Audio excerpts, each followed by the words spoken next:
Okay. Good morning, His and Her Excellency, honorable guests, ladies and gentlemen. Welcome to Angkor Social Innovation Park launch event. My name is Summer, and I am a digital marketing innovation consultant at Angkor Social Innovation Park, and it is my greatest honor to be moderating today's event. So, Angkor Social Innovation Park, or in short, ASIP, is a social enterprise affiliated with Asian Vision Institute, or AVIs, and it aims to develop and share knowledge on social innovation and provide sustainable and innovative solutions to local Cambodian enterprises through capacity building, innovation, and upskilling or reskilling of enterprises.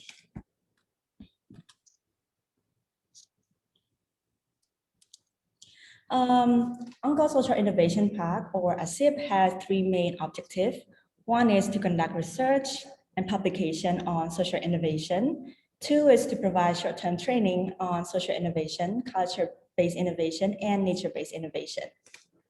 Three is to provide consulting services, such as product innovation, service innovation, digital marketing innovation, financial innovation, and process innovation.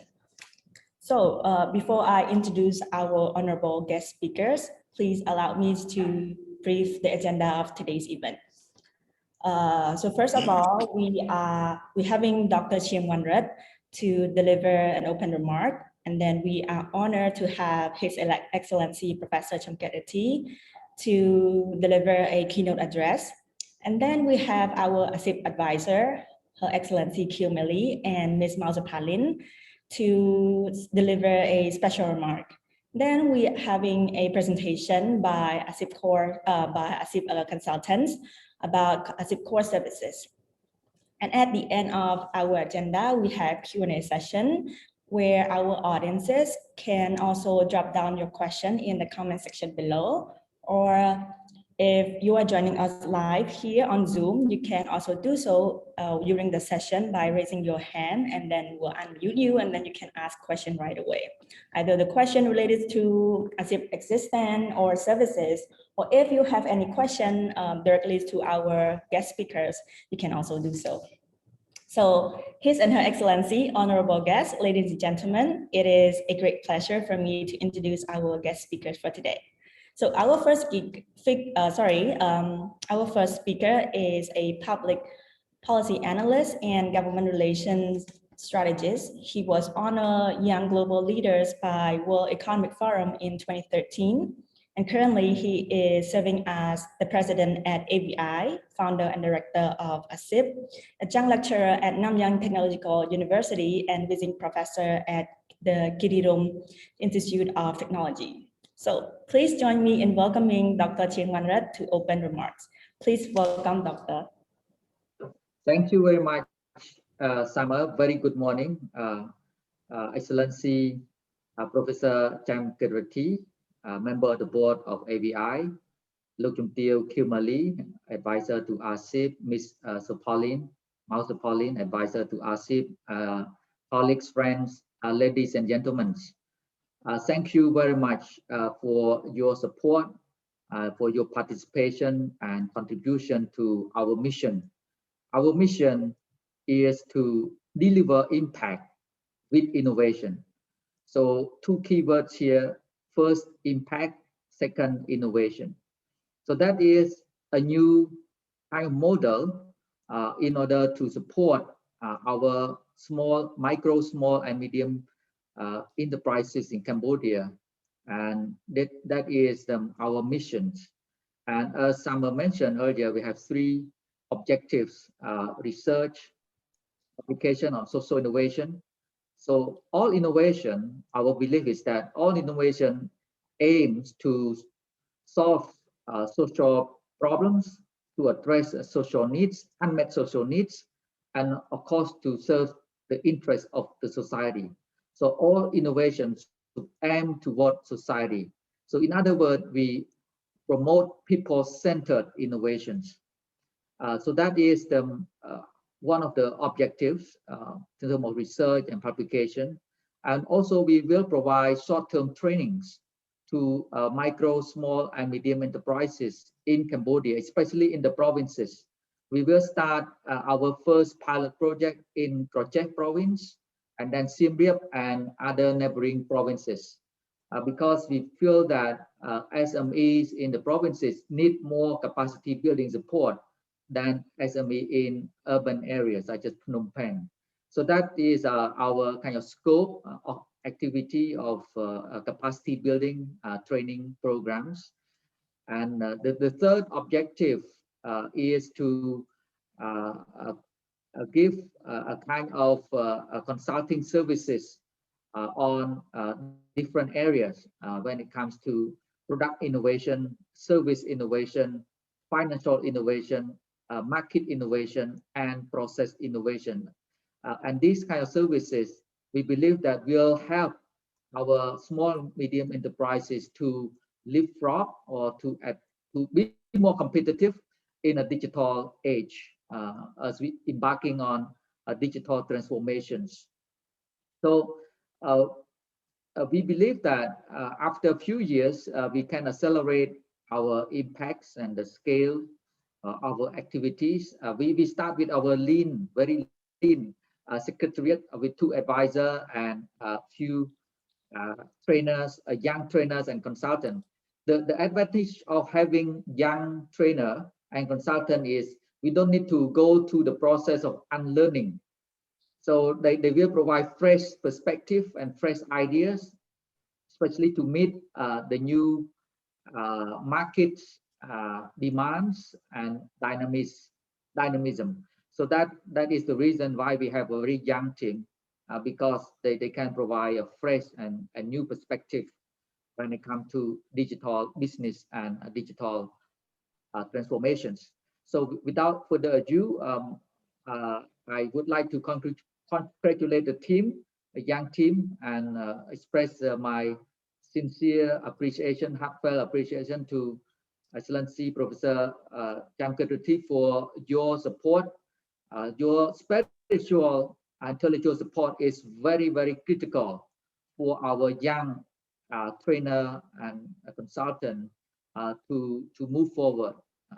So you are our mentor, and I would like to also thank Look Chung Teo, Kimberly, and Miss Mao Paling for spending times and efforts to help guide us along the way.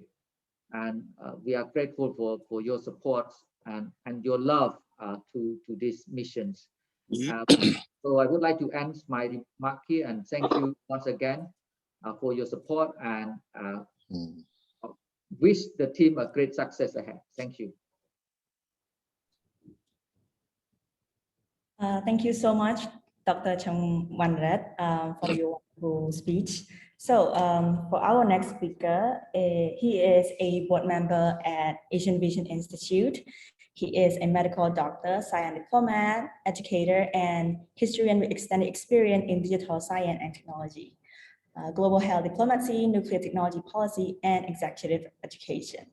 So with that, I ask that you give your full attention to His Excellency, Professor Chamkirti, and help me in welcoming him to deliver a keynote address. The stage is yours, Professor. Thank you. Good morning. First of all, thank you for inviting me. I'm delighted to be here. Like Dr. Wanrat said, innovation comes from young people. But I'm delighted that he invited an old man like me to join this launching. Innovation means a lot to me from my background, from my experience and my qualification. But first of all, I'd like to extend my warmest congratulations to ASIP founders and team. I'm pretty sure that what you have done with AVI, you will succeed in launching this Angkor Social Innovation Park. My short speech will focus mostly on science technology innovation, simply because my career has been molded on science and technology. In my field of radiology and medical imaging, we started the digital transformation in 1980. It's been 40 years already when we started to launch digital radiography, ultrasound, CT scan, and MRI. So that's a bit of history for me. But thanks to Dr. Chiang Manrat who brought me to AVI. I cannot help but thank of my good friend, Dr. Soxifana. Without him, I think that AVI have not been here. It's a great honor for me to join the board of AVI. So Cambodia actually is entering the era of science, technology, and innovation. There are many, many reasons for that. And actually, with a little bit of effort, we will achieve all the goal of a social impact using science, technology, and innovation. Dr. Chiang Manrat mentioned different type of innovation, but science technology are really good tools for promoting and implementing those social innovation processes. So why are we entering this era of innovation? Simply because Cambodia has a very young population. We all know that. A new mindset, early adopter technology. Now we have more and more millennials in a leadership position, in the government, outside the government, in academia, private sector. And the new generation of students entering university level are not even the millennials. They are from the next generation, from the Generation Z. So there's a great future for Cambodia. I always said on the international arena, when people look at Cambodia, how they wish to predict the future, I think future Cambodia is very bright for only one single reason. The woman fertility rate in Cambodia is 2.4, the ideal demographic profile to produce this young mind for the future. What is left to be done is to organize a proper ecosystem for STI to blossom and to consolidate our education system. Also, we can observe that since I came back to Cambodia 7 years ago, there are more and more PhDs and masters are on the market. Many of them come from abroad, 4, 5, 10 years of study, but mostly exposure to different world that bring a lot of innovative ideas in Cambodia also. Another main factor is the emancipation of women. If you listen to the news, Cambodian women are behaving very positively, embracing the future. You cannot just direct them to do things. They have their own mind, stand on their own feet with their own education and qualification. We see a lot of women entrepreneurs, and that's a very, very good news for Cambodia. And the last point is about technology. Internet technology has been around for some time, but it's accelerating. You heard about all these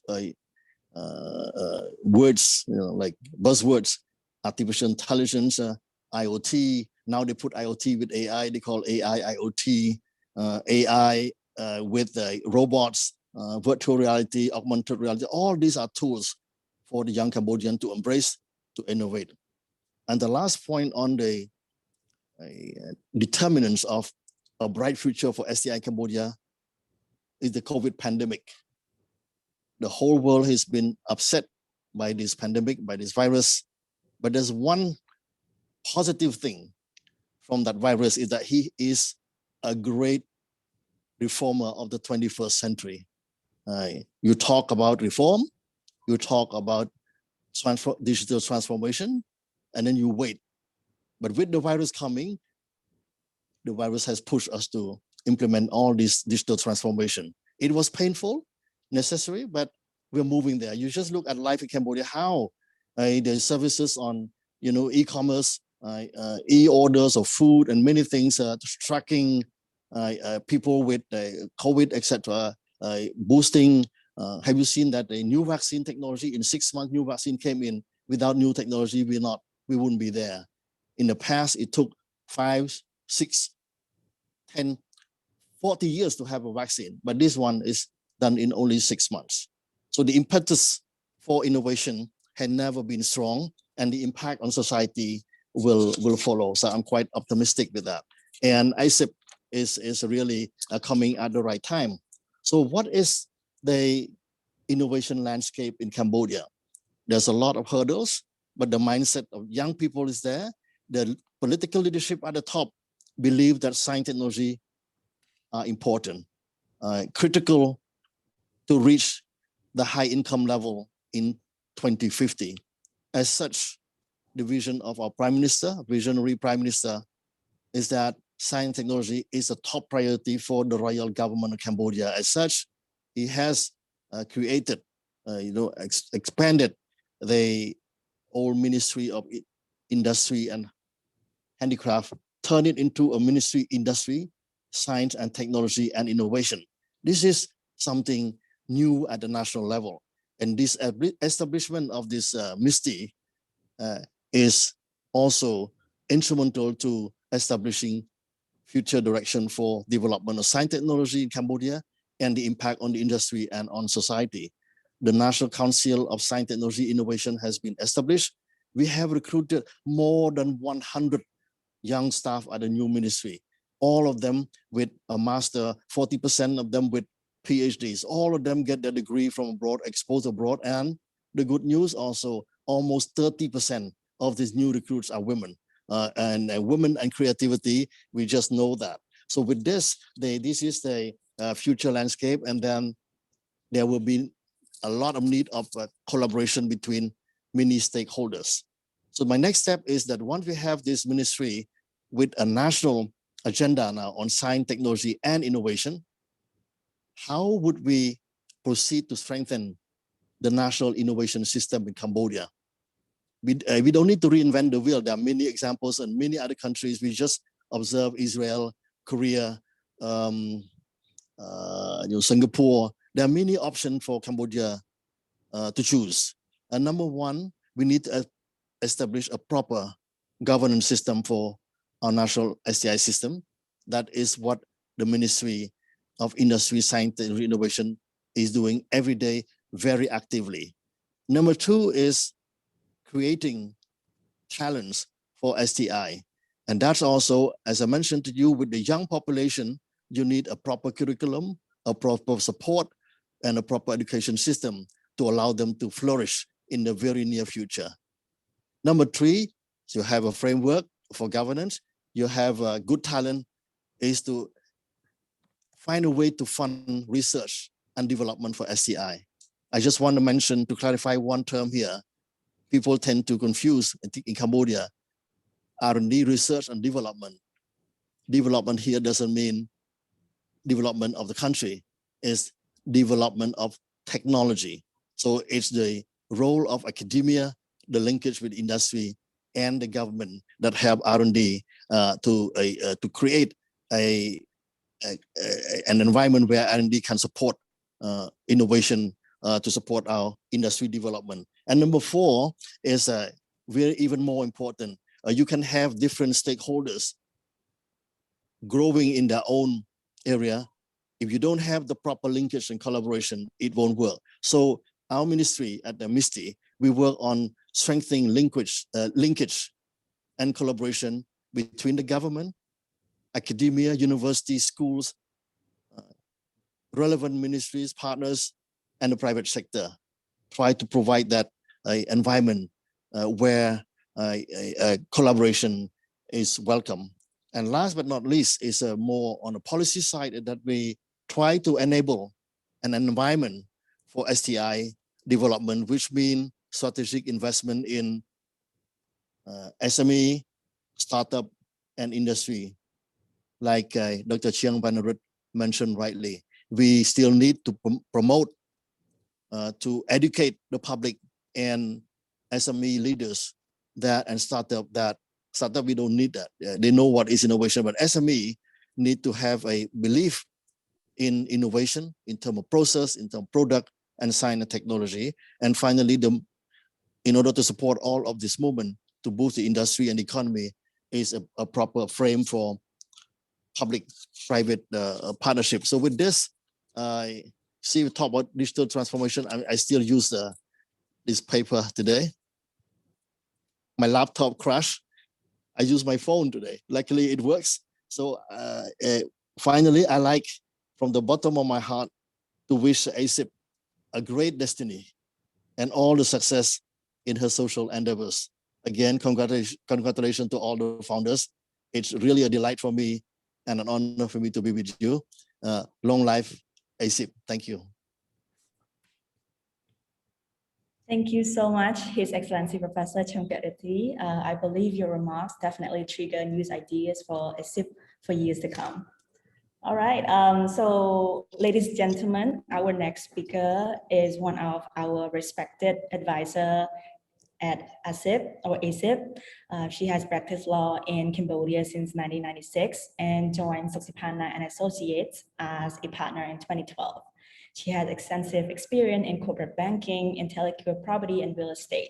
She is also part of the first generation of qualified registered arbitrators at the National Commercial Arbitration Center. And currently, she sits as a panel lawyer for multiple banks and is also well-versed in providing practical legal solutions for clients who require strategic business and investment advice. So please join me in welcoming Her Excellency Kyo Mei to deliver a special remark. Please welcome Her Excellency. Thank you, Summer. Thank you very much. A very good morning to Dr. Chankirati, Dr. Chiangwanrat, ladies and gentlemen. I'm really honored to be part of the Angkor Social Innovation Park. So allow me a few moments to share my thought on this great initiative. Actually, now I'm in Singapore, and you know that Singapore is the architect of the concept of smart city, which was launched during their ASEAN chairmanship in 2018, which is now rolled out to all ASEAN member states, including Cambodia. So this successful story shows what the modern economy is all about. It's all about creativity and smart use of technology. But the world is changing with the COVID-19 pandemic. Although the Cambodian economy will recover from this health crisis, but we can expect unemployment will be still high. And this is the good reason to seek out new prospects for growth and development through social innovation. That's why this ASIP initiative is so important. And as the social enterprise affiliated with Asian Vision Institute, we aim to develop knowledge on social innovation and provide sustainable and innovative solutions to local Cambodian enterprise. It is such an exciting prospect for young researchers and entrepreneurs to be fully geared to search new knowledge and technology that can offer enormous potential to promote economic growth, create jobs, and find solutions to major challenges like increasing poverty and other social issues. But new knowledge and its application have little regard for national border. And I believe many of our young researchers will be bold enough to think of projects that can be scaled up. I applaud in advance this effort. I'm of the view that the lifeblood of innovation is freedom. Freedom to experiment, freedom to fail and try again, freedom to work with anyone, and freedom to think outside the box, whether we are talking about social, culture or nature-based innovation. So we are at ASIP are constantly seeking to better understand the new reality of globalization and how to work together to mobilize resources from stakeholders at the national and local levels to support SME and foster technological learning, upgrading, and innovation. We are looking also for development partners who are interested in promoting research and knowledge sharing on social innovation and strengthening the innovation capacity of local Cambodian enterprise, especially micro, small, and medium ones. So one of our central tenets of ASIP is innovation and entrepreneurship. Education can develop entrepreneurial mindsets and entrepreneurial capability, and entrepreneurship matter for inclusive and sustainable development. Entrepreneurship is an inclusive process that enables the bottom billions women, and men in rural as well as urban areas to climb up the ladders of prosperity. So you remember the late Steve Jobs, one of our most innovative thinkers of our time, summed it up well, that innovation distinguishes between the leaders and the followers. So by starting this initiative, we have a duty to lead the way. For innovation is not a list of projects or programs, but it's a mindset that demands a constant focus on innovation in everything we do. Given the exponential rate of change and the inability to predict where technology will evolve to, I do believe that despite this uncertainty, we have to embrace change.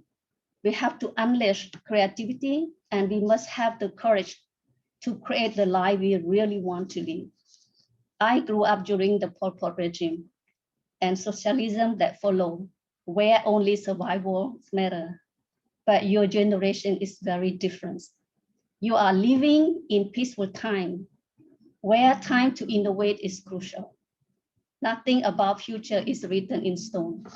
If you work smart enough, we can harness the diverse skill and talent of our youth and our workforce to create impactful innovation.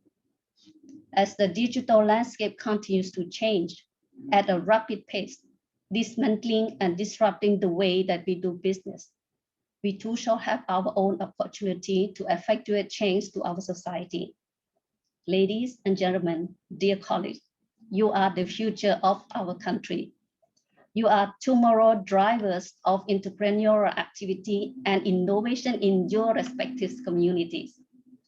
I'm confident that this launch will serve as a valuable platform to steer the debate on the perspective and emerging opportunity arising from social innovation, and will help stimulate this important dialogue on how to meet the challenges faced by our society in post-COVID-19 times. So I thank you all for your kind attention, and I wish you all a productive and successful launch. Thank you. That was very wonderful. Thank you, Her Excellency Kumeli, for your stimulating speech. So last but not the least, our next speaker, we have a very special guest all the way from California. She is a co-founder and CEO of SO Cloud Solutions, LLC, a US-based consulting firm focused on delivering cloud-based technology solutions to help small to medium enterprises increase sales optimization, embrace digitalization and workforce transformation in order to achieve revenue growth and scalability goals. And she is also our prominent advisor at Angkor Social Innovation Park. So it is with special excitement that I'm pleased to welcome Ms. Marzapalin to deliver a special remark. Please welcome Ms. Marzapalin.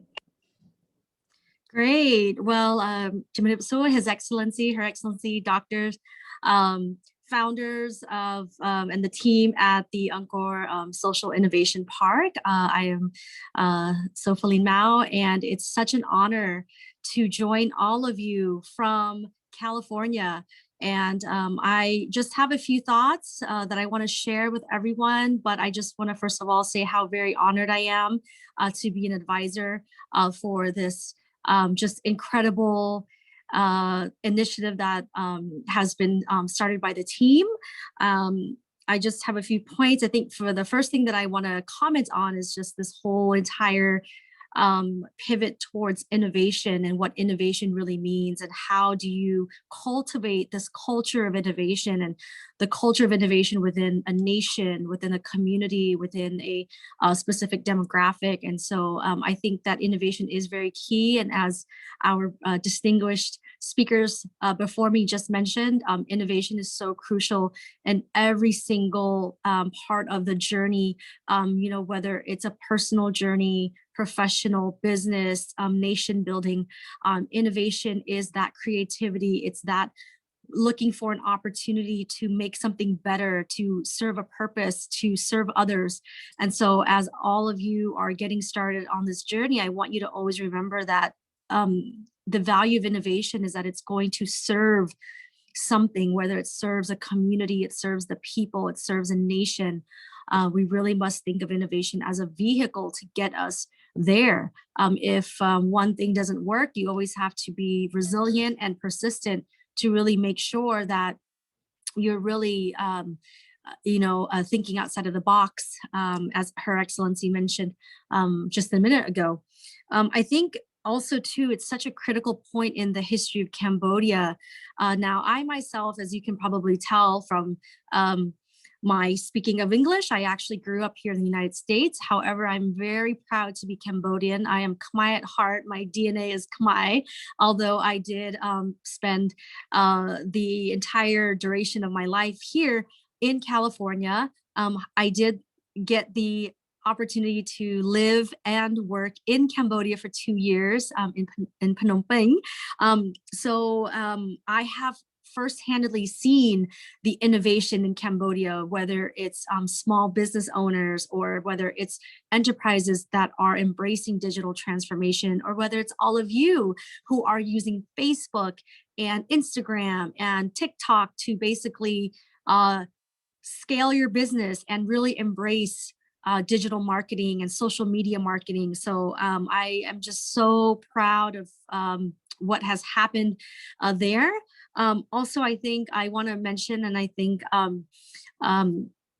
His Excellency mentioned it earlier as well, regarding the emancipation of women. As a Cambodian daughter, a Cambodian woman, again, although I did not grow up in Cambodia, I did grow up in the United States with very traditional Cambodian values of a role of a woman. And so I do very much understand kind of the role of women. And just right now, it's just such an incredible time. I think that Cambodian women are some of the most brilliant, innovative, resilient, just incredible, whether it's leading the family, running a household, or running a business, or becoming entrepreneurs as government officials and leaders. I think that it's just tremendous what the contribution of Cambodian women have done for just the whole movement. And so I'm very, very delighted to, be a little bit of a bridge. I think that I consider myself the 1.5 generation. And so I myself, I'm not that much older than the millennials. I guess I'm an older millennial, but then I also have a very close tie to the elder generation. And so I'm really excited to be an advisor. I feel that what I can really bring is just the bridge to basically kind of bring together Cambodia and all the innovation and all of the exciting things happening there, as well as really leverage my physical presence here in California in technology. I spent a lot of my career in corporate America, from financial services to biotechnology to technology, working for Salesforce, which is the global leader in customer relationship management, cloud-based solutions. So I'm really looking forward to being an advisor. I can't be more proud. And I'm just really looking forward to seeing the amazing work coming out of there. So thank you all so much, His Excellency, Her Excellency, Doctor, and all of my younger colleagues here. I wish you all the best. And I'm so delighted to support all of you all the way here from California. So thank you. So thank you so much, Ms. Pauline, on behalf of everyone here. Especially our secretariats, we believe we are very beyond grateful and honored to have you one of our advisors. So His and Her Excellencies, honorable guest speakers, ladies and gentlemen, for our next agenda, we have a presentation on ASIP's core services and will be delivered by ASIP secretariats. So please welcome our secretariats.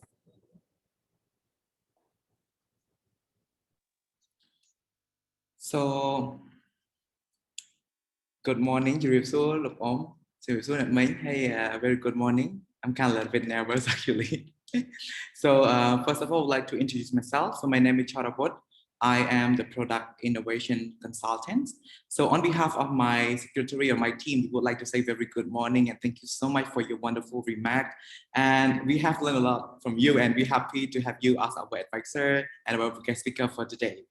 So let's begin the product innovation. So I will start about the definition of what is the product innovations. So what the product innovation is kind of like the thing or the general the product that we can meet we make it because we want to meet the customer demand, and also we want to make the satisfy and the need of the the customer. And moreover, the product innovation is something like we can create something new, but however, like it's depend, like is it new or like improve a version of the previous product. And we have our goal. We have the 4 main points that we want to establish, when we want to achieve in the future as well. We will work closely with the young, SME or like the startup businesses to understand about their customer behavior and also the customer persona. And for our second goal, we will bring something new to the innovation to the client business product according to new generation. Like it's something like quite important, because like the generation is like always change the way of thinking. What they want is to keep differently year by year. So we would like to see it according to what the current situation is. And for the number 3 is about innovate the product according to the festival or the season, such as that we have a Cambodian New Year or Christmas, because we know that people like they always have something that's a surprise thing. So our goal is that we want to like make innovate our product like, according to that season as well. And of course, like our goal is also reduce the cost of the innovation of the new product, because the current product sometimes is a little bit expensive. And then what we want to do is like we try to make it cheaper and also convenient. So what we do is about our team. I mean, the business product innovation consultant. So we have some solution to help the customer, especially to enterprise and also the young businesses, to create a new spaces and a gap in the similarly crowded markets. Because you may know that most of the SME, they also want to walk into the market, but however, they kind of like think that all the products is already exist, and somehow they cannot attract the customer like want the product. So our solution is try to make it like more new, and also like try to make it like totally different from the other previous product, and also make it unique to according to what the customer want. And for the number 2, we would have the enterprise to find the audience and the satisfy customer needs in a new and refreshing way. For the last point, our solution is we have the business develop and existing product or add a new factor in the existing product, because you may know that some businesses already hold their product, but however they can see that the customer needs or the demand is decreased. So because the reason is something new, the product is keep coming new, and the way of the use the product is totally different from the previous one. So this is our 3 main solution that we want to work closely with the enterprise or the SME to solve the solution of the product innovation. And moving to the next service.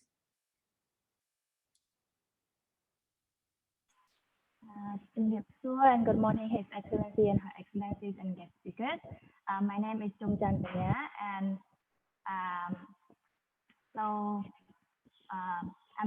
I'm a consultant of service innovation of ASIP. And so without further ado, let's get to know what service innovation is. So by definition, so next slide, please. By definition, the service innovation is the process of continually making service better in hope to meet and surpass customers' expectations. By doing so, they can also differentiate themselves from their competitors and be more appealing to the market. With our consulting service, we focus on assisting enterprises to analyze and work on the areas that are still lacking, and also unlock new service product possibilities, so that the enterprise, they can better retain their old customers and also acquire new markets in the process of doing so. And so moving on to our next slide.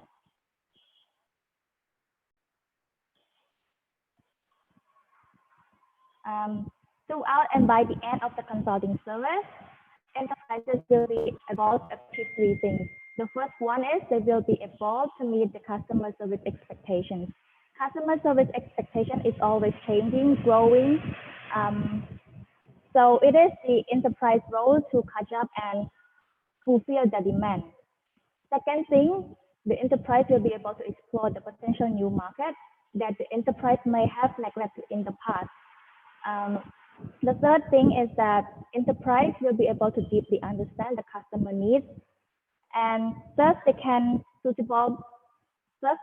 make suitable changes and modifications on the service, so that those services can create greater impact, higher customer engagement, and also a more positive customer experience.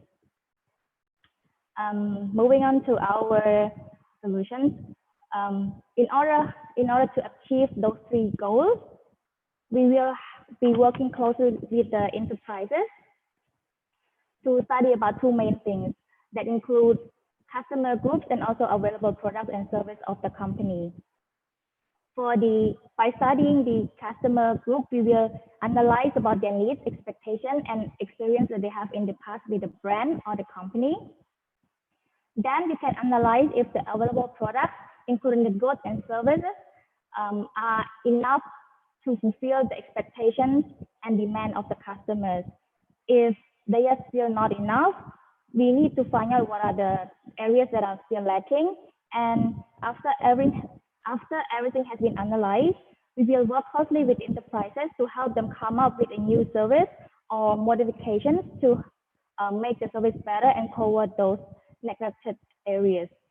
And that's it for service innovations. And moving on to our next service. Hello, everyone. My name is Onpotirot, and I am one of the ASIP secretaries. First, I would like to express my sincere gratitude to Dr. Chin Wanrat, Dr. Vati, Wong Polind, Yami Milia, and fellow colleagues for your presence and wonderful presentation today.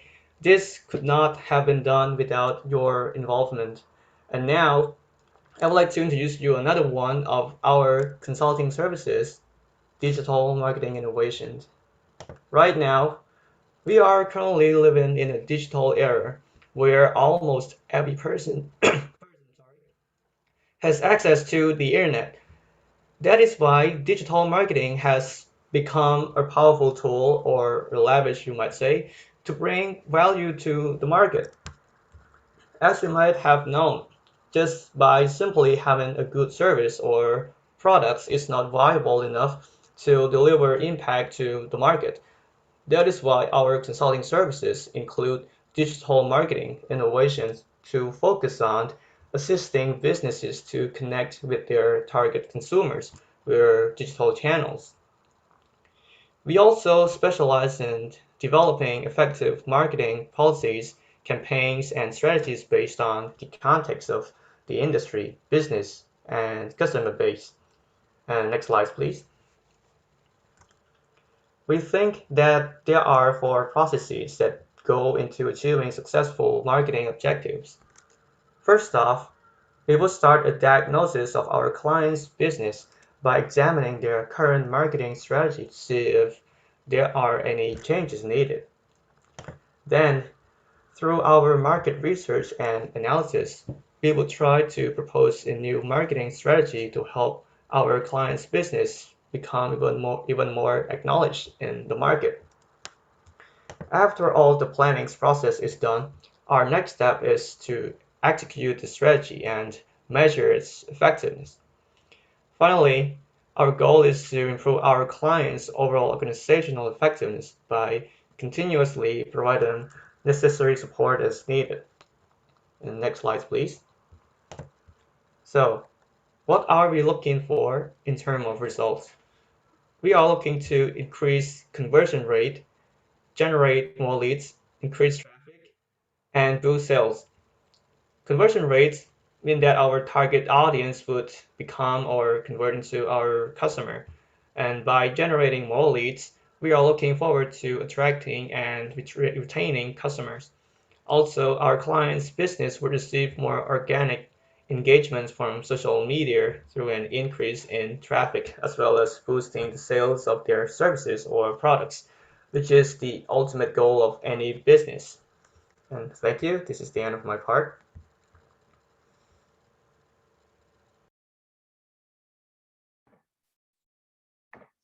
So good morning, everyone, and I am Choravin, and I will be presenting about financial innovation. First of all, what is financial innovation? Financial innovation is the process of advancing innovative financial tools or services. And financial innovation is mainly focused on using the innovation of financial systems, financial instruments, risk management, technologies in order to improve the financial performance. And the question is, are there any financial innovations in Cambodia? The answer is yes, there are many existing financial innovation tools in Cambodia, such as ATM, FinTech, credit card, and so forth. And as we all can see, all of these tools have made our life so much more easier and more convenient. And most importantly, it plays a very, very huge part in smoothing the financial process in various types of company. And that is the reason why we have financial innovation as one of our core services. Next slide, please. So these are our main goals, our three main goals. Firstly, we aim to reduce the financial risk. Secondly, we aim to increase the efficiency of the business. And thirdly, we targeted to promote the ease of consumption and investment decisions. We believe that these are the three fundamental pillars that can manage and improve the company's financial performance. And next slide, please. How are we going to achieve all of these goals? To accomplish all of these vital goals, we have come up with three effective solutions. First of all, we are going to introduce our clients to updated financial instruments. For example, a credit card. A credit card normally can increase the availability of the credit to businesses, and that allows the business owners to spend their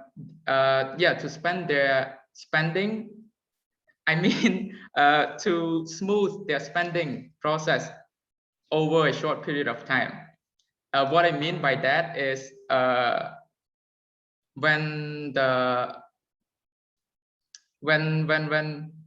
despite not having enough capital, the business owners still manage to purchase what they need for the business, even though the revenues do not cover the cost. And secondly, we are going to develop a good financial plan. Normally, a financial plan includes the detail of saving, debt, investment, insurance, and any other elements of finance. Undoubtedly, a good financial plan can lead to decreasing the financial risk since it shows the company's current performance financially, and it forecasts the financial goals, and especially it can tell the business owners how to achieve all of those goals. And last one, it is analyzing financial statements, and this is very critical for decision-making purposes. And that is the end of my part. So let's move on to the next service. Yay, and last but not least, we have process innovation. So good morning, His Excellency and Her Excellency, ladies and gentlemen. Before we start, I would like to introduce myself a little bit. My name is Chisakon Dewi, a junior at Kiritum Institute of Technology. So what is process innovation? Basically, a process innovation is the implementation of a new or an improved production or delivery method, focusing on innovation of faculties, skills, and technologies. It helps an organization or company to remain competitive and meet customer demands, which is very important for company, of course, to make sure that they receive a high customer satisfaction and the customer service and the customer receives the best services. Next slide, please. So process innovation goals is to help decrease the unit cost of production or delivery method and to increase quality of product or to reduce or deliver a new or an improved product that is more efficient. So what else does process innovation do? Next, please. So here are some solutions using our service process innovation to solve the problem. So if you need change for assessment, so in simple words, is to understand what is changing and how staff members of your company are likely to react to the changes, and what can be done to influence the stakeholder behavior to accept the changes. Next, we have contextual analysis. So contextualized analysis is of the current existing process. This is how you can understand the contextual of your company, and we definitely can help you with that as well. And if you need an entirely new version of the process, which a lot of companies will need for sure for their future adoption of their customer, process innovation can do that as well. And or if you need to redesign your organization or company, or you need a well-planned roadmap for execution, our solution, process innovation, is your friend. So at Angkor Social Innovation Park, we are here to help you. We believe with our services, product innovation, service innovation, digital marketing innovation, financial innovation, and process innovation, we will be able to contribute to create a positive impact. Angkor Social Innovation Park, delivering impact with innovation. Thank you, everyone. Okay, thank you so much, our secretariats, for your wonderful presentation. So for now, we are opening the floor for Q&A session. Our audience who are joining us live on Zoom right now, you can raise your hands and we'll unmute you, and then you can ask question right away. Either the question directly goes to our secretariat or our guest speaker. And also our audiences or viewers who are watching us on ASIP Facebook Live, you can still drop down your question in the comment section, and then we will try to address most of all of those questions.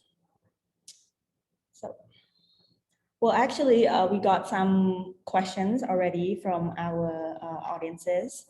So the first question is, what sector of micro business is ASIP specialized in?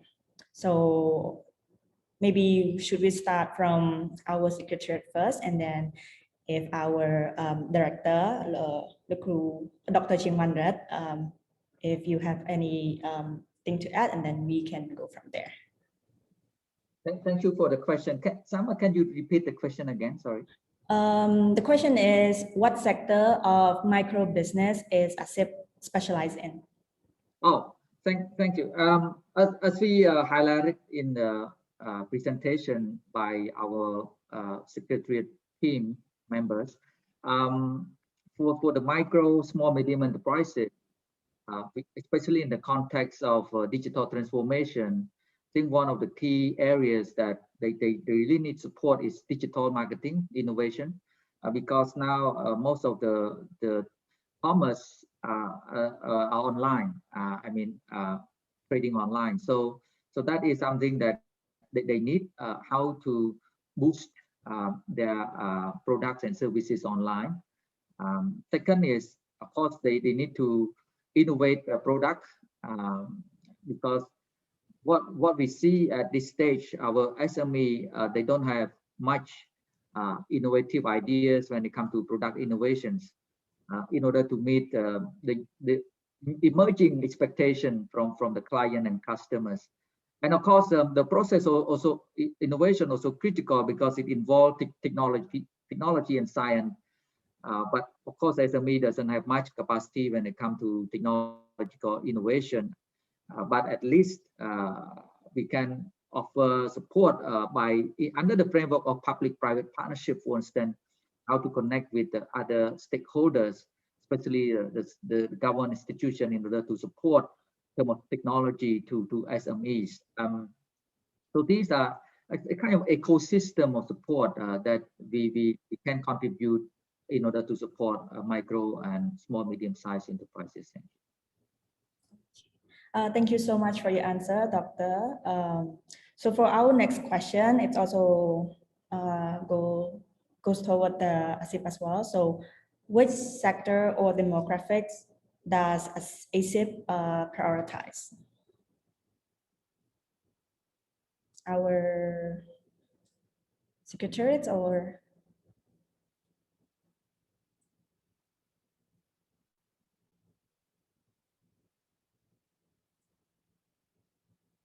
Maybe we goes to our Secretariat Product Innovation Consultant. Thank you. Actually, first of all, I would like to say thank you for the question. So the beginning of this journey, we would like to say that we're more focusing on the small business or the startup businesses, because we believe that in order to enter the Cambodian market or the domestic market or the international market, we need to understand well about the customer or about about the customer persona, about the customer need. So in terms of this, we would like to work primarily with the small enterprise, because we want to have them like how to raise their business more, better. And also we try to input a utility in this. Accordingly, you can see like many businesses working in Cambodia, they have their traditional style, and somehow especially during the pandemic, we feel like they need the digital, they need something that way better than this, need to innovate the product. Otherwise, they cannot find more customer to buy the product. So from my perspective of the business product innovation consultant, I would like to mention that, we will go to them first, other first priority. Okay, thank you so much, our Secretariat, Mr. Chorapot. So for our next question, it goes directly to Professor Chankirti. So the question is, how can the government do more to support innovation? Thank you for this important question. As I mentioned in my speech, that the Ministry of Industry, Science and Innovation is quite young, it's just 1 year old, but we're working very actively. I can reassure you that under the leadership of His Excellency Senior Minister Champraset, many things have been put in place. We are finishing the STI roadmap with the support of UNSCAP. The document is ready. We are working on another project to support STI ecosystem in Cambodia with the support of UNESCO called GoSpin. And also we are drafting and about to finish the agenda for STI in Cambodia. So I believe that within the next 3 to 6 months, we have a proper a framework for drafting more policy that will support the growth of SME based on innovation.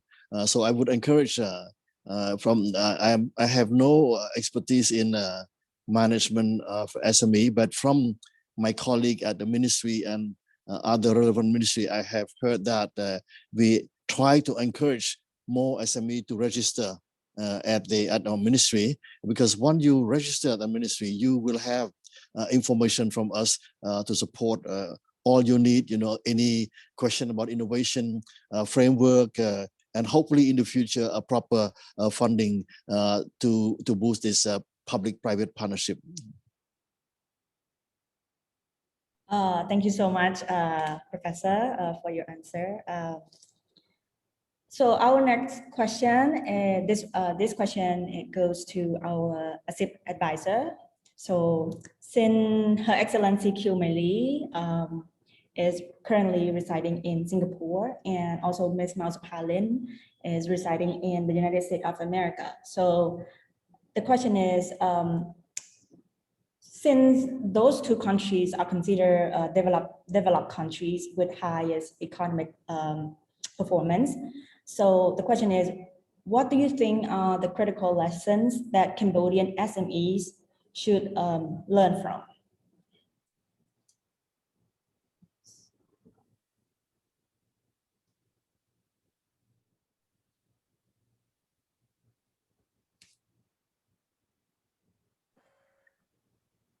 Is that question for either of us, or would you like us both to answer? It actually goes to both of you. Maybe our guest, our advisor, either you or Her Excellency can answer first. Or okay, great.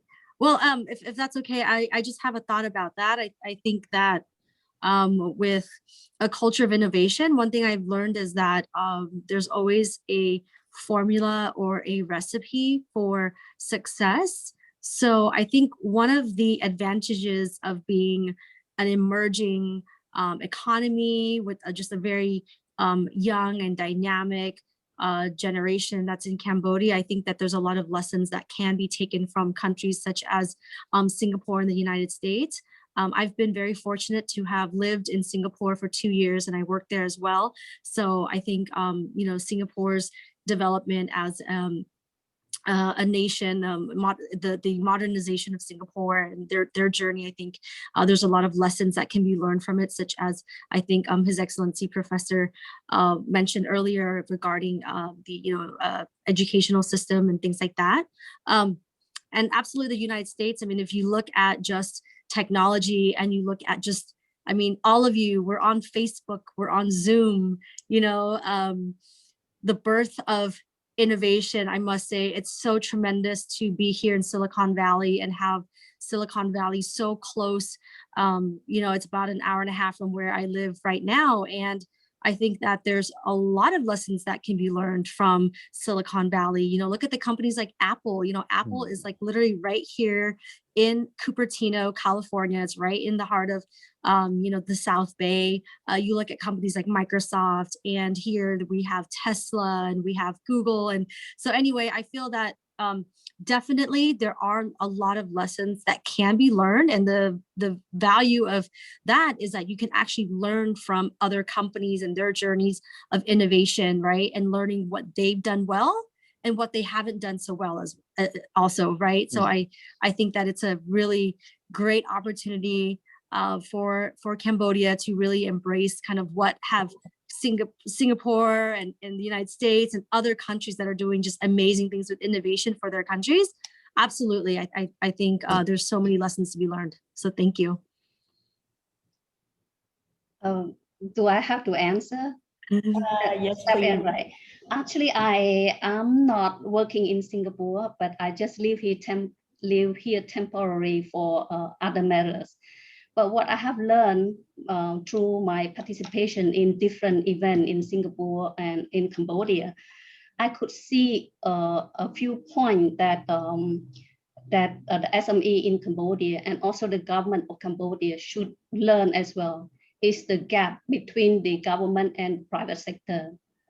What I want to say here is that whatever the government in Cambodia decide or issue any policy, the private sector don't really know well what happened there. This is the thing that we have to bridge that gap, to eliminate the gap. This means that they have to work together. And the second thing that it's boiled down as well to the education system in our country. For young generation, it's different. Your generation, you are like, you know, you're there to ask, you have a critical thinking. But the old generation, the critical thinking is not enough.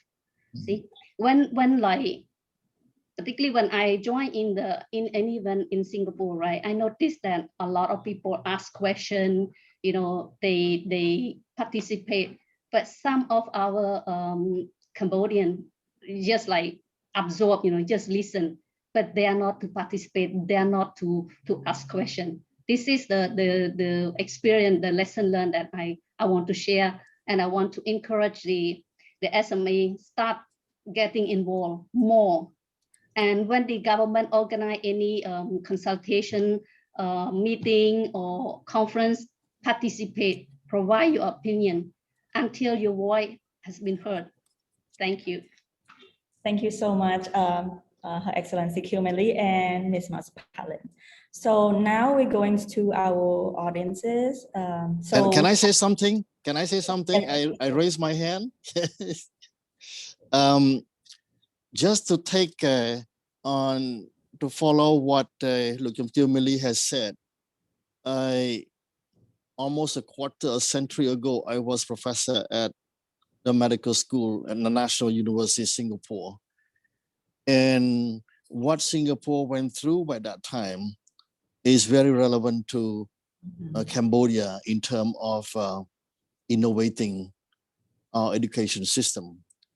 By that time, it was the factual opinion of the government of Singapore that the training of doctors was not as the government wished to be, with critical thinking and also skills in what they call clinical research. And I have been instrumental to the innovation of the curriculum at the medical school then by bringing the Canadian model of curriculum called problem-based learning. And it had been at that time quite appealing, because after we have implemented successfully the problem-based learning at the medical school, I have been invited to many secondary school, polytechnic, to try, they wish to learn about that. So, and we look at what happened now, 20 years later, there's a lot of changes in the research environment in Singapore. And beyond that, boosting of critical thinking among medical students and other students on the campus, the government of Singapore invested tremendously in education, because they know that they're only resources. We can even say that human mind, people are natural resources, you know, we're part of nature.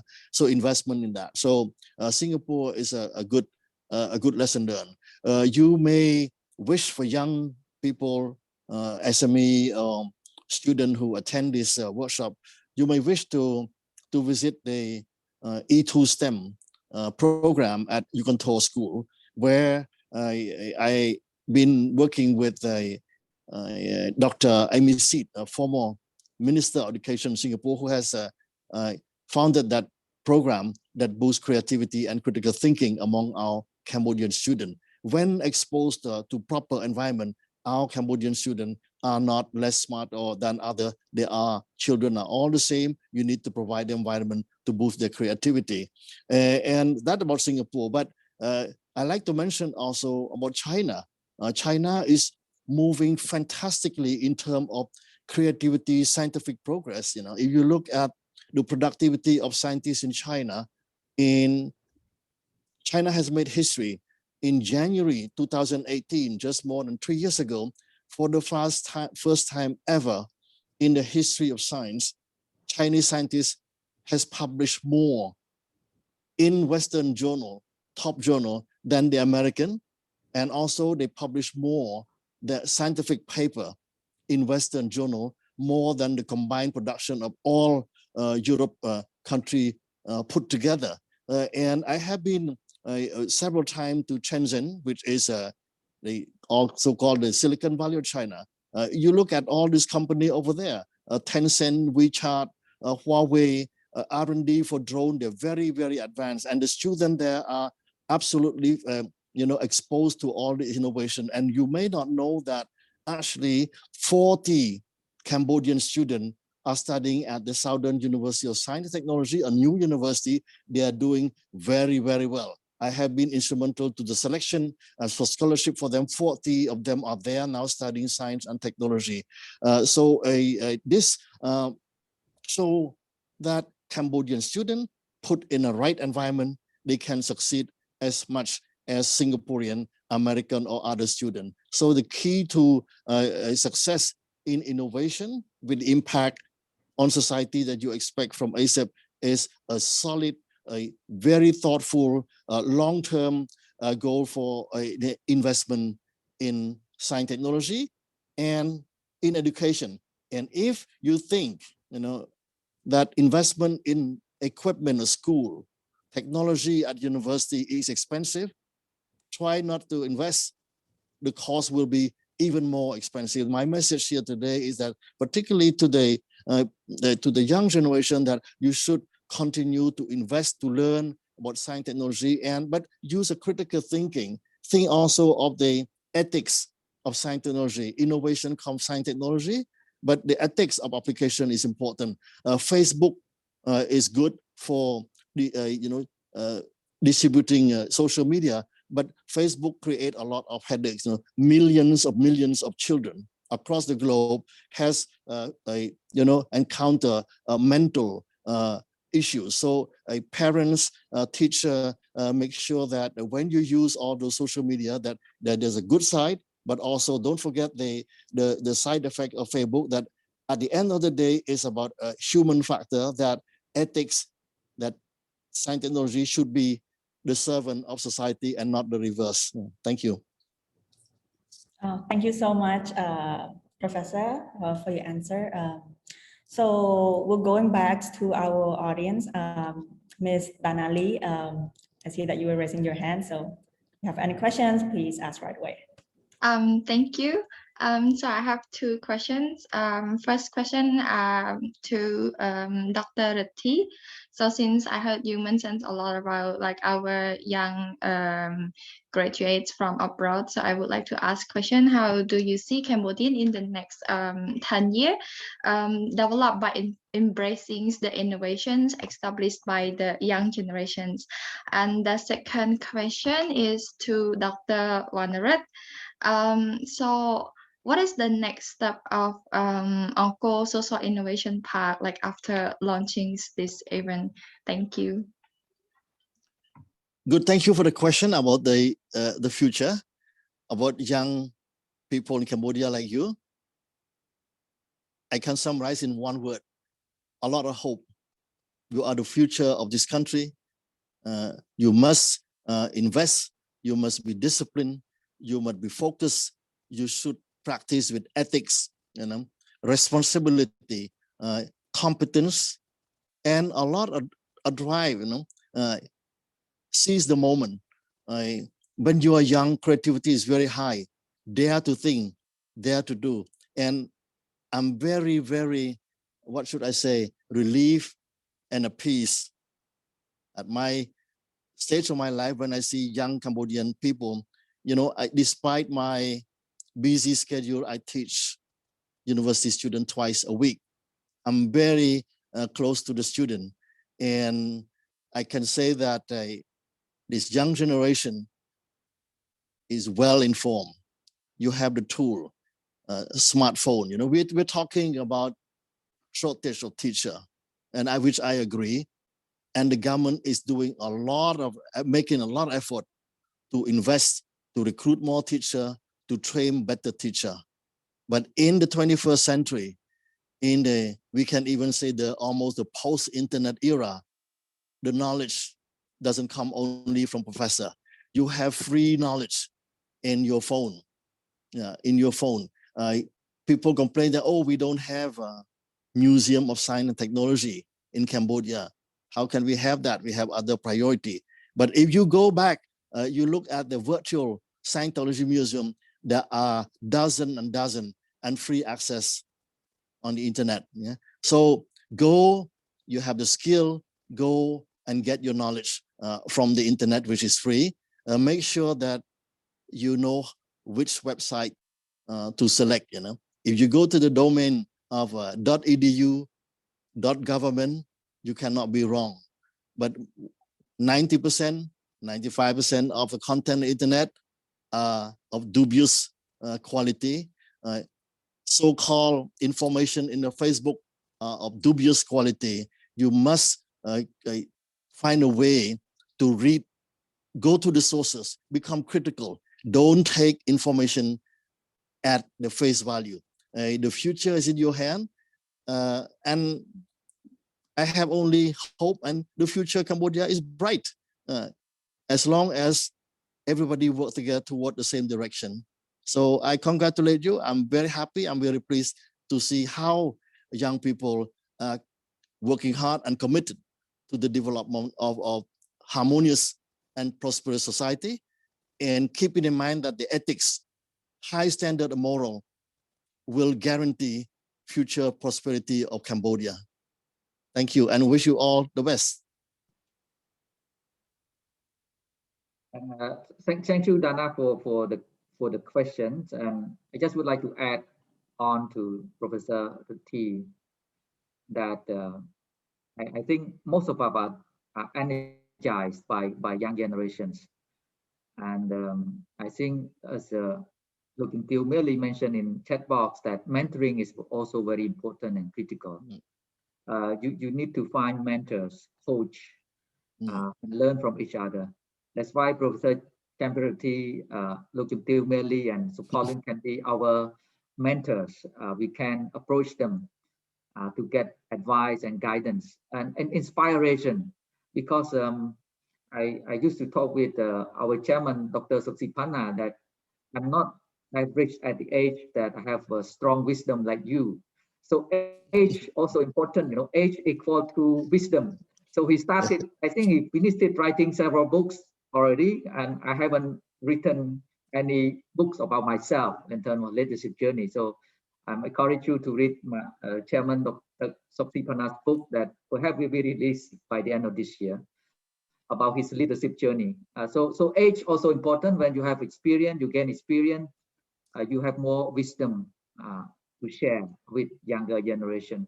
ASIP, I'm not entrepreneur, I'm not businessman. My background is international relation, political science. But why I started this initiative, because I was driven by young generations who graduated mainly from Japan, the same university that I went to, Ritsumeikan Asia Pacific University. So they team up together and let's do something together, because I think they have a vision to support Cambodia, especially micro, small, medium enterprises. So my role at ASIP is a facilitator and enabler, because I think I could do something to help them as a enabler and facilitator. Next step, we're still looking for partners and stakeholders to work with.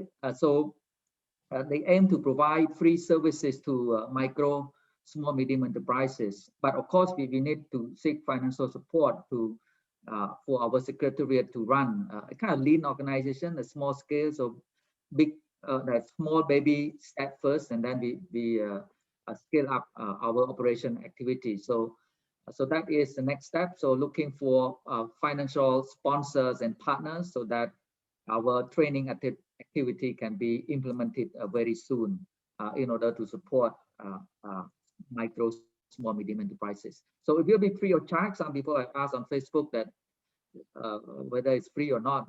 We try to offer free of charge, but of course we need sponsors and partners to do that. Thank you.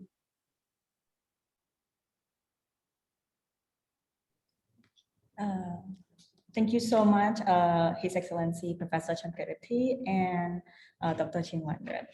So for our next question, we're going back to our advisor.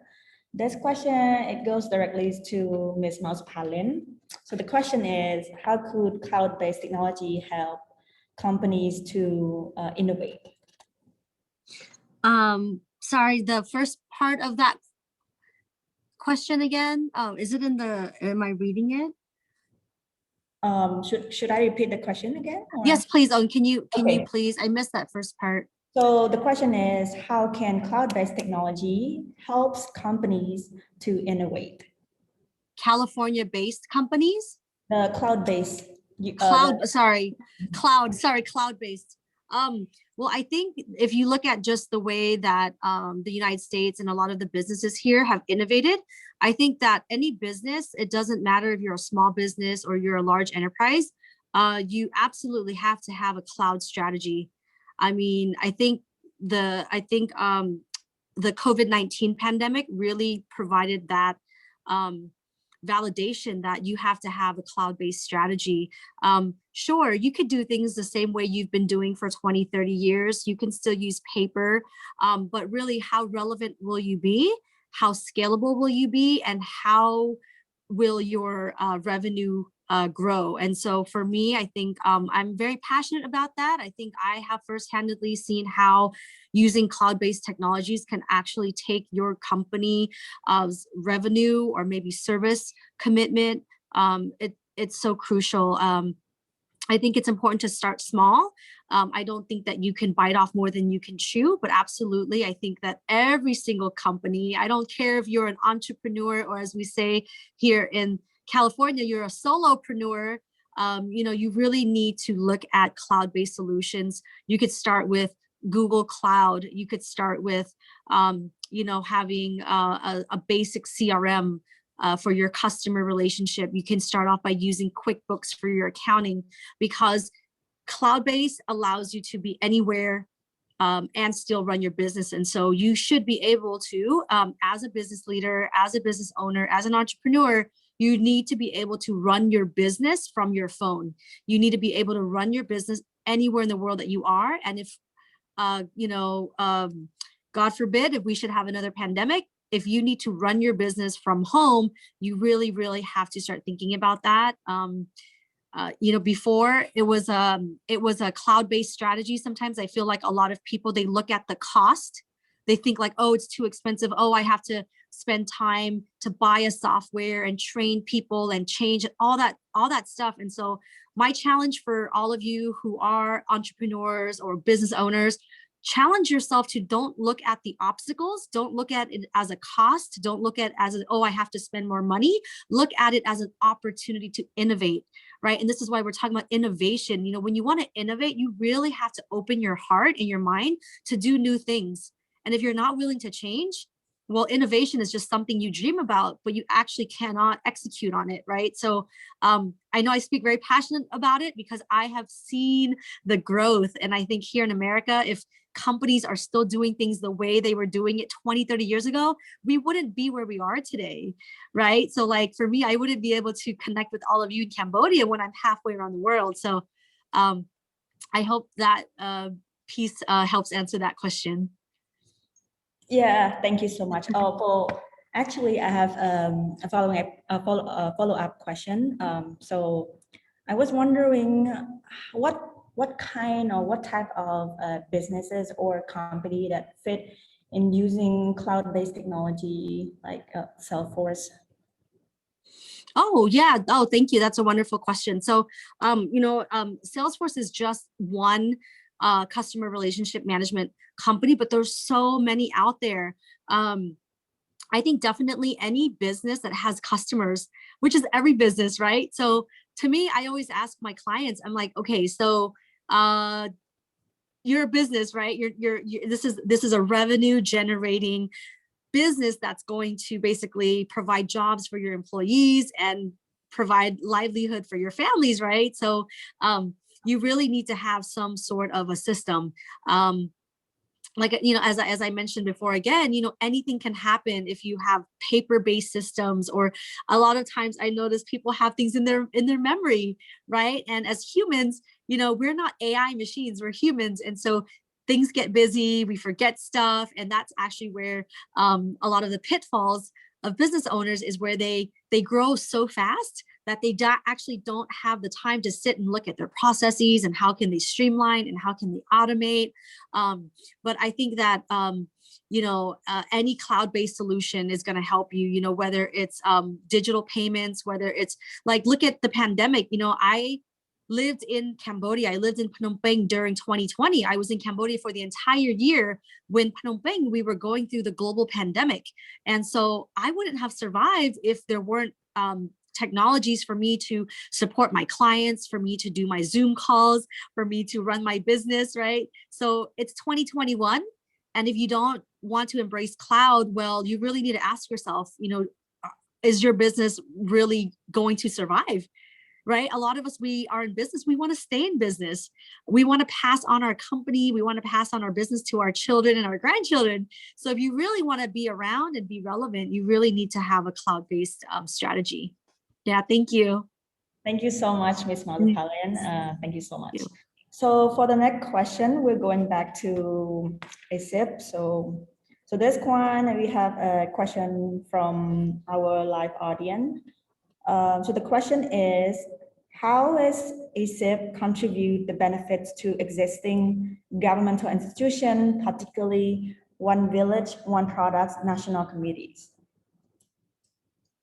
So Dr. Chiang Wan Rat. Thanks for the question. Yes, the weakness of the 100 of a village one product campaign is the lack of entrepreneurship, lack of innovation, and of course the financial support given to the local enterprises. So even though the government has very grand visions to promote one village one product, but it failed because of these reasons. So what us ASIP can do to support is to build the capacities of the local enterprises to produce unique products and services that can thrive and survive in the market. In other words, they can compete in the market, right? So that's why innovation come to be at the heart of the survival of the business. We need to find something unique within the local community. That's why we have what we call it a culture-based innovation and nature-based innovation. So place-based development and innovation very important because each village, each community have its own distinct culture and nature and other resources that can be integrated into either products innovation or service innovation. So that's why we start with project with the tourism service innovation and later on with the Siem Reap service tourism service innovation because in the post-COVID era, I think the tourism service innovation is a must. We need to do something with that tourism sector because it's one of the key economic sector in Cambodia. But the question is how we can support them in terms of capacity, innovation capacity. So that is very critical. Thank you so much, Dr. Ching Wanrat, for the answer. So since we have limited time, we're gonna have another last question, and I hope that this question can be answered by our secretariats. So the question is, what qualifies make ASIP different from other consulting companies out there? Maybe mainly just in Cambodia. I just would like to clarify that ASIP is not a consulting firm. It is a social enterprise. So social enterprise is different from a private company consulting firm because we don't generate benefits. We work with partners in order to deliver training, research, and impacts. Of course, we will generate certain revenues from our services, but very modest in order to sustain certain activities and projects. So we are not here to provide as a consulting firm, you know, like to make profits. So it's a social enterprises. So what we try to do is to generate revenues in order to support the activities only. Yeah. Okay, I think Professor Doctor already answered the question. So I guess our Q&A session has come to an end. Thank you so much, His Excellency Professor Chamkarit, Her Excellency Kyo Mei, and Dr. Ching Wanrat, and of course, Ms. Mauzapalin for your wonderful answers. Thank you so much. And to our audiences, if you still have questions, I know that we have not have enough time to address all the questions, but if you do still have more questions, please don't hesitate to reach out to us via ASIP social media handles, and we will be welcome for any questions, and we will try to answer all of those questions. Okay, so His and Her Excellency, honorable guest speakers, ladies and gentlemen, in order to capture this special moment, the launching event of ASIP, I would like to propose a photo opportunity. So please turn on your camera, and I will count on to 1, and our admin will take the picture for us. So we're gonna do it twice, and yeah. So please don't forget to put a big smile, of course. So is everyone ready? Okay, so 3, 2, 1. Okay, one more time. 3, 2, 1. Okay, thank you so much.